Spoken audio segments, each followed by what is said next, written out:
히브리서의 교훈 데이빗 파선. 히브리서 11장 40절에 우리가 아니면 그들로 온전함을 이루지 못하게 하려 하심이라고 했습니다. 구약의 11장에 나타난 이 믿음의 영웅들이 우리가 자기들을 따라잡기를 기다리는데 그래야 그들이 믿던 것을 보게 된다는 뜻인데요. 아주 놀랍지 않습니까? 아브라함이 저와 여러분을 지금 기다리고 있습니다. 노아도 우리를 기다리고 있습니다. 릴레이 경주의 마지막 주자를 기다리듯이 구약과 우리 신약의 성도들이 다 한 팀이라는 것이죠. 우리가 구약의 선조들을 따라잡을 적에 그들처럼 열심히 경주를 달릴 때 그들이 믿었던 것, 즉 구속사의 완성을 볼 수 있다는 것입니다. 만약에 릴레이에서 마지막 주자가 실패하면 그 팀은 이길 수가 없습니다. 앞에서 주자가 아무리 잘 달렸다 하더라도 마지막 주자도 끝까지 잘 달리고 완주를 해야 그 팀이 승리할 수 있는 것이죠. 그것이 바로 40절에 우리가 아니면 그들로 온전함을 이루지 못하게 하려 하심이라는 뜻인 것입니다. 그러므로 우리는 우리 세대에서 경주자로서의 사명을 잘 감당해야 되겠습니다. 그래서 12장 1절에 이러므로 우리에게 구름같이 둘러싼 허다한 증인들이 있다고 했습니다. 그들이 마치 스타디움의 관중석을 꽉 메운 관중들처럼 지금 우리의 행동을 지켜보고 있다는 것입니다. 이것은 한편으로는 우리에게 격려가 되기도 하고 또 다른 한편으로는 부담이 될 수도 있습니다. 우리는 그들의 지켜봄을 생각하면서 부끄러운 경주자가 되지 않도록 노력해야 될 것입니다. 그렇다고 우리의 시선을 아브라함, 노아, 모세, 기드온 혹은 삼손 같은 믿음의 조상에 두지 말고 예수님께 시선을 고정해라고 성경은 권고합니다. 믿음의 주요 온전케 하시는 예수를 바라보자. 관중은 잊어버리십시오. 주님이 결승점에 서 계십니다. 그분은 우리 믿음의 창시자이시고 또한 동시에 완성자가 되십니다. 여기 12장 2절에 믿음의 주요 또 온전케 하시는 이인 예수를 바라보자고 했는데요. 영어 성경에 보면은 Jesus the author and finisher of our faith. 이 author라는 말은 창시자란 뜻이고요. finisher, 완성자가 되십니다. 그래서 우리 믿음의 여정의 시작도 도와주시고 끝도 도와주시는 마칠 때까지 끝까지 잘 마치도록 도와주시는 분은 예수님이 되시는 것입니다. 그러므로 관중이 아니라 믿음의 주요 온전케 하시는 이인 예수를 바라보자. 저자는 권고하고 있는 것입니다. 4절에 너희가 죄와 싸우되 아직 피 흘리기까지는 대항하지 아니하고. 히브리서는 로마에 있는 로마 교회 교인들에게, 그 중에서 특히 이방인이 아니라 유대인 기독교인들에게 보내진 편지라고 생각합니다. 그런데 신약에 로마에 있는 교인들에게 보내진 또 편지가 있는데 로마서입니다. 그런데 로마서에는 핍박 같은 얘기를 한마디도 언급하지 않고 있습니다. 그 말은 아직 핍박을 받지 않을 시기에 쓰여졌다는 것입니다. 그런데 히브리서는 요 4절에 너희가 죄와 싸우되 아직 피 흘리기까지 대항하지는 아니하고, 지금 로마에 있는 신자들이 뭔가 핍박을 받고 있는데 피 흘리기까지는 대항하지 않았다. 아직 순교는 하지 않았다는 것입니다. 그렇지만 당시 로마 교회가 극심한 핍박을 받고 있었음을 암시하는 구절이 11장에 나오는데요. 또 어떤 이들은 조롱과 채찍질 뿐 아니라 결박과 옥에 갇히는 시련도 받았으며, 그래서 13장 3절에 저자는 이렇게 권면합니다. 너희도 함께 갇힌 것 같이 갇힌 자를 생각하고 너희도 몸을 가졌은즉 학대받는 자를 생각하라. 그래서 히브리서 저작 연대를 로마서보다는 좀 지나서 핍박을 교회가 한창 받고 있는 시절 네로 황제의 집권 중기에 해당한다고 보는데요. 또 히브리서 10장 등지에 보면 히브리서에서 구약의 제사를 언급하고 있습니다. 제사장마다 매일 서서 섬기며 자주 같은 제사를 드리되 이 제사는 언제나 죄를 없게 하지 못하거니와. 이런 구절들을 볼 때 히브리서가 쓰일 당시에 성전이 예루살렘에 아직 건재하고 있었다는 것입니다. 성전은 AD 70년경에 불타 없어졌죠. 그래서 히브리서의 저작 연대는 네로 황제의 집권 중기인 AD 65년경으로 내다보고 있습니다. 이 서신이 로마 교회에 보내졌다고 추측하는 이유는 13장 24절에 이탈리아에서 온 자들도 너희에게 문안하느니라, 이 구절 추론할 수 있습니다. 서로 아는 사람일 가능성이 높다는 거지요. 그런데 당시 이탈리아의 로마 교회는 절반 이방인이었고 절반 유대인 크리스천들이었습니다. 이 서신은 그 중에서도 이방인이 아니라 크리스천 유대인들에게 보내진 것인데요. 13장 7절 하나님의 말씀을 너희에게 일러주고 너희를 인도하던 자들을 생각하며 그들의 행실의 결말을 주의하여 보고 그들의 믿음을 본받으라. 초대교회를 이끌었던 1세대 지도자들이 이제 천국에 가셨다는 그 얘기입니다. 그래서 너희를 인도하던 자들을 생각하며 그들의 믿음을 본받으라고 한 것이죠. 그런데 왜 이 서신이 이방인 신자들이 아니라 유대인 신자들에게 쓰여졌다고 보는가 하면, 핍박이 일어날 때 유대인들은 도망갈 수 있었지만 이방인들은 도피할 수 없었습니다. 그럼 유대인 신자들은 어떻게 핍박을 피할 수 있었을까요? 그것은 바로 유대 회당으로 가는 것이었습니다. 당시의 기독교 신앙은 불법이었는데 하지만 유대교는 합법적이었습니다. 이런 상황에서 이방 신자들은 유대인 회당에 갈 수가 없었는데 유대인 신자들은 회당으로 구약으로 되돌아갈 수 있고 거기서 자기와 자기 가족은 핍박을 면할 수 있었던 거죠. 그들은 아마 이렇게 변명했을 것입니다. 나는 내가 믿는 동일한 하나님께로 돌아갑니다. 내가 예배하는 분은 여전히 성경에 나오는 그 하나님이고 여전히 예수님의 아버지이십니다. 그러나 그들은 반드시 한 가지 대가를 유대 회당에서 지불해야 했었는데 그것은 바로 공개적으로 앞에 나가서 예수님을 부인해야 한다는 것입니다. 그래서 그들은 딜레마에 빠졌던 것입니다. 그래서 히브리서 저자는 이 서신을 써서 그들에게 구약으로 돌아가면 안 된다. 옛 언약으로 돌아가면 안 된다. 믿음을 배도하면 안 된다. 라고 반복적으로 처음부터 마지막까지 설교하고 있는 것입니다. 그래서 히브리서 전체의 가장 큰 주제는 떠내려 가지 말라. 믿음에서 히브리서 2장 1절. 내가 받은 구원을 무시하지 말라. 등한시하지 말라. 히브리서 2장 3절. 옛 유대교 종교로 다시 돌아가지 말라. 왜냐하면 그것은 단지 그리스도를 떠나는 것일 뿐만 아니라 하나님을 떠나는 것이기도 하기 때문이다. 즉 구원을 잃을 수 있다는 것입니다. 그래서 배교는 아주 심각한 일이라고 경고하였습니다. 히브리서 서두에서 끝까지 계속 이 말씀이 나옵니다. 바꾸어 말해서 믿음을 붙들어라, 믿음에 머물러라, 꾸준히 끝까지 믿어라 는 말씀이 계속 나오는데요. 이것이 바로 히브리서의 가장 큰 주제인 것입니다. 그럼 지금 히브리서 6장을 보겠습니다. 한번 빛을 받고 하늘의 은사를 맛보고 성령에 참여한 바 되고 하나님의 선한 말씀과 내세의 능력을 맛본 사람이 타락하게 되면 다시 새롭게 하여 회개하게 할 수 없나니 이는 그들이 하나님의 아들을 다시 십자가에 못 박아 드러내놓고 욕되게 함이라. 이 구절은 기독교계에서 아주 해석에 이견이 많은, 논쟁이 많은 구절입니다.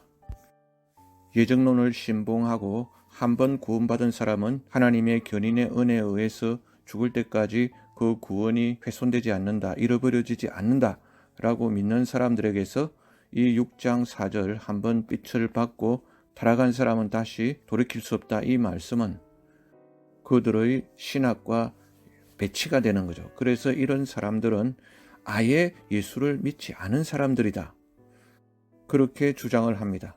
진실로 믿은 사람은 절대 타락할 수가 없다는 거죠. 그런데 이 구절을 자세히 읽어보면 성령에 참여한 바 되었다라고 했습니다. 하나님의 선한 말씀과 내세의 능력을 맛본 사람이라고 했습니다. 이것은 불신자가 아닌 것입니다. 그래서 신자도 믿은 이후에 타락할 수 있다는 것입니다. 이런 점에서 저는 히브리서의 가치를 아주 높게 평가합니다. 왜냐하면 성경에 신자가 믿은 이후에 믿음에서 타락할 수 있다고 직접적으로 대놓고 지적하는 그러한 성경이 많지 않기 때문입니다. 여기서 6절에 타락한 자들은 다시 새롭게 하여 회개하게 할 수 없나니 라고 했습니다. 물론 한 번 타락하고 두 번 배교하고, 여기서 타락한다, 배교한다 라는 말은 그저 예수님을 내가 안 믿겠다, 앞으로 나는 신앙생활 안 하겠다 라는 그러한 신앙의 절교와 더불어 어떤 신자로서 큰 죄에 빠지는 것을 뜻하기도 합니다. 아주 큰 죄에 빠져서 회개하지 않고 계속 그 죄를 짓는 것은 그 삶 자체로 말은 안 해도 배교라는 것이죠. 그런 사람들은 다시 새롭게 하여 회개하게 할 수 없다는 것입니다. 구원을 잃어버릴 수 있다는 것입니다. 한 번 구원, 영원 구원이 아니라는 것입니다. 파슨 박사의 주장입니다. 어떤 점까지는 돌이킬 수 있으나 어떤 점이 지나면은 더 이상 돌이킬 수 없는 그런 때가 있다는 것입니다. 그러니 그 점에 이르기 전에 타락한 자들은 회개하면 다시 새롭게 하여 회개할 수 있지만, 그 점을 지나고 넘어버리면은 타락한 자들은 다시 새롭게 하여 회개할 수 없다는 것이므로, 지옥 갈 수 있다는 것이므로 우리는 히브리서의 경고를 아주 무섭게 엄중하게 들어야 한다는 것입니다.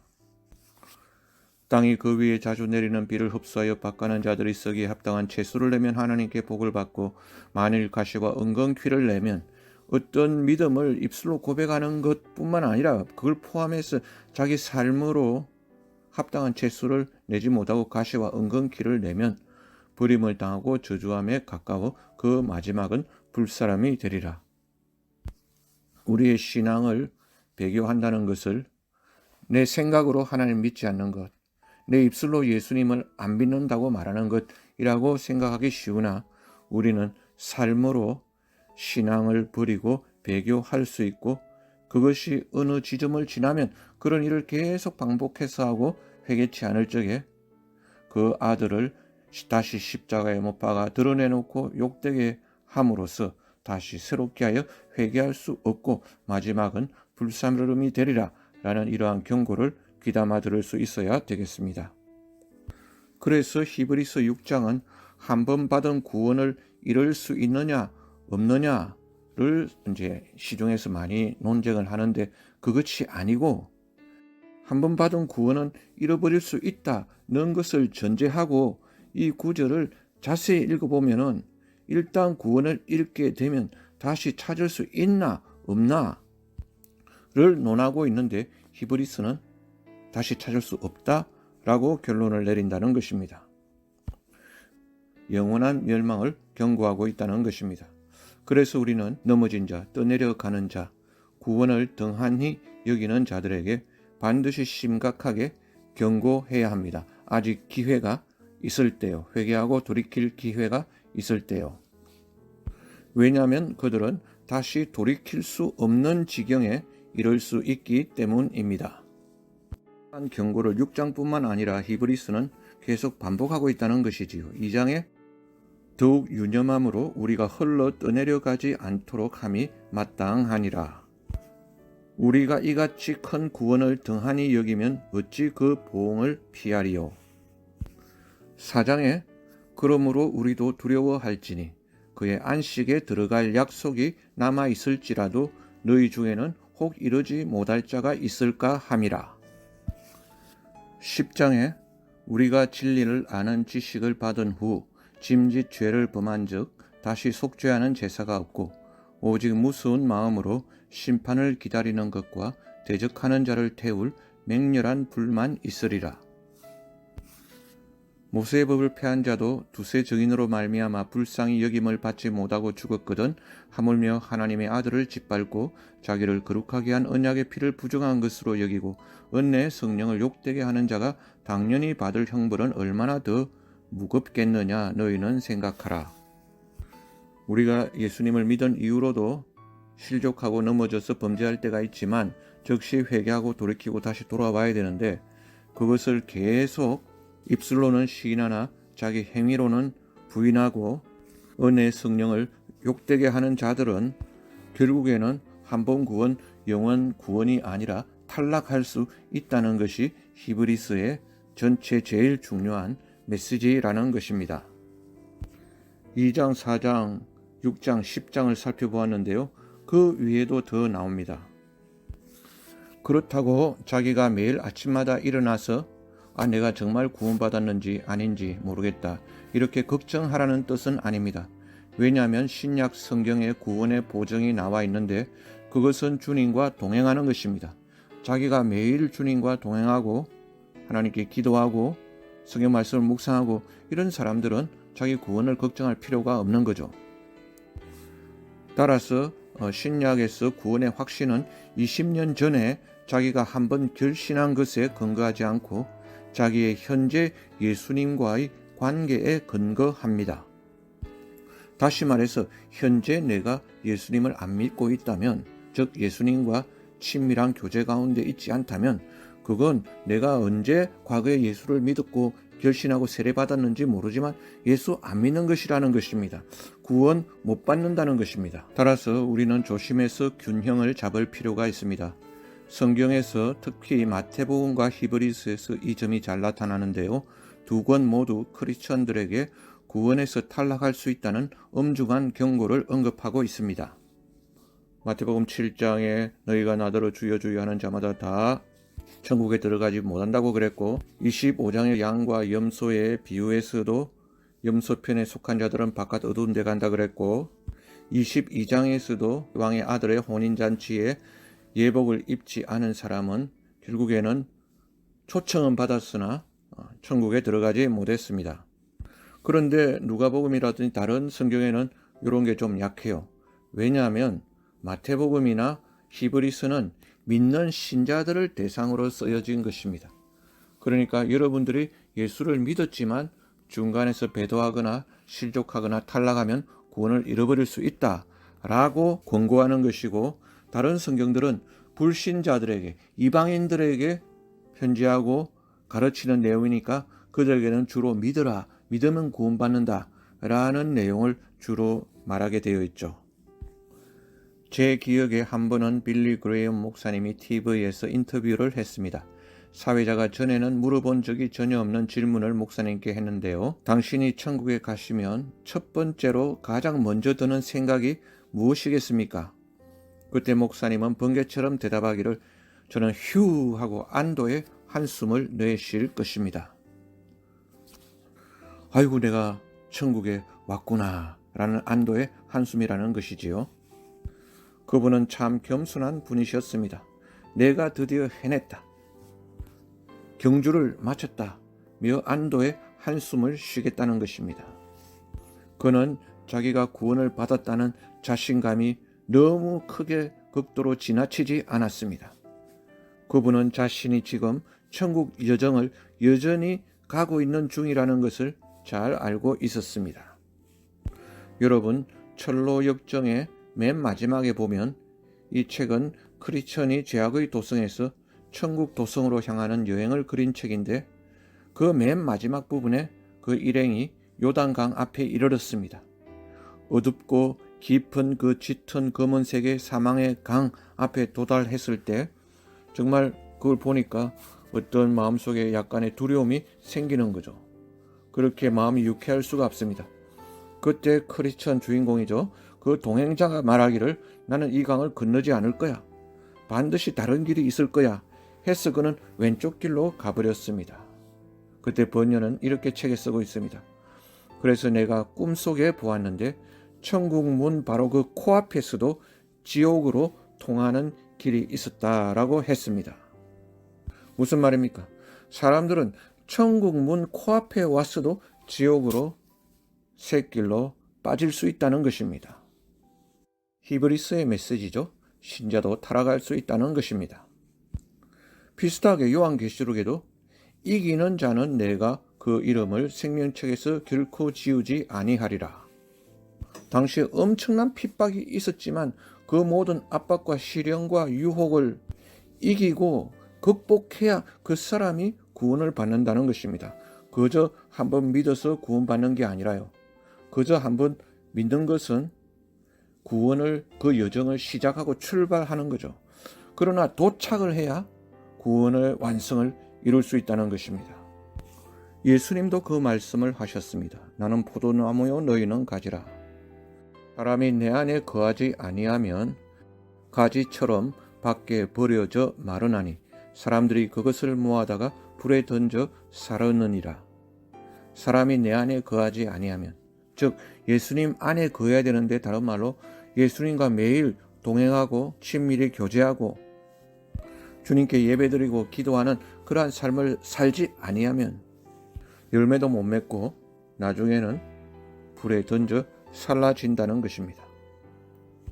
우리는 이 구절을 묵상할 적에 열매를 못 맺는다는 것에 초점을 두는데 그게 아니라 불에 던져 결국 살라지느니라.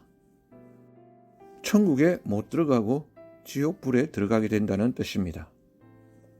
오늘날 많은 신자들이 예수를 믿느냐 안 믿느냐 그걸 중요하게 생각하는데요. 믿느냐 안 믿느냐의 여부, 물론 그것도 중요합니다. 예수님을 믿음으로 구원의 여정에서 출발을 할 수 있으니까요. 그러나 구원은 과거와 현재와 미래가 있다고 했습니다. 과거에 내가 예수 믿고 구원의 여정을 출발했다면 현재는 날마다 예수님 안에 거하고 예수님과 동행하고 예수님과 교제하며 성경 읽고 기도하며 하나님 말씀에 순종하는 그러한 삶을 매일 살아야 되는 것입니다. 삶의 증거가 있어야 되는 것입니다. 그렇지 못하면 그것이 바로 배교로 이어질 수 있고 믿음을 배신하는 거죠. 그 배교가 회개하지 않고 계속 몇 년 동안 지속된다면 결국에는 바깥에 불살라질 수 있다는 것입니다. 다시 돌이킬 수 없다는 것입니다. 그래서 이런 메시지는 히브리서에만 나오는 것이 아니고 성경 전반적으로 두루두루 나오는데 히브리서에서 그 점이 아주 명확히 더 많이 강조되고 있다는 것이지요. 왜냐하면 시대적 정황으로 당시 로마 교회에 있던 유대인들이 네로 황제의 핍박을 받으면서 그 유대교로 다시 되돌아가고자 하는 그러한 유혹이 있었기 때문이었습니다. 저는 이 내용이 여러분께 도움이 되기를 바랍니다. 혹시 어떤 사람은 아주 듣기 싫어할 수도 있는데 이것은 아주 중요한 성경의 주제입니다. 저는 제가 칼빈주의자이고 또한 알미니안이기를 바라며 제 자신이 두 입장 모두 이기를 바랍니다. 어떤 사람이 제 설교를 3개월 동안 듣더니 제게 묻기를 당신은 칼빈주의자입니까? 아니면 알미니안입니까? 제가 말하기를 당신이 제 설교를 3개월이나 들었으니 이미 아실 것입니다.